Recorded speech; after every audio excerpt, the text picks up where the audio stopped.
कश्मीर किसका है? कश्मीर कश्मीरियों का। हम तो कहते हैं कश्मीर पाकिस्तान का है। नहीं, कश्मीर पाकिस्तान का किधर से हो गया?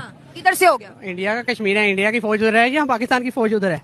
नहीं, कश्मीर तो दो हिस्सों में ना, 30% हमारे पास है, 60% जो है इंडिया के पास है, नहीं 10% चाइना के पास है। नहीं, इंडिया वालों का ही अब सही पकड़े हैं। जो सब हालात है ना पाकिस्तान के, जो अपना रोटी नहीं पूरी हो रही तो कश्मीर लेने के किधर जाएंगे वो?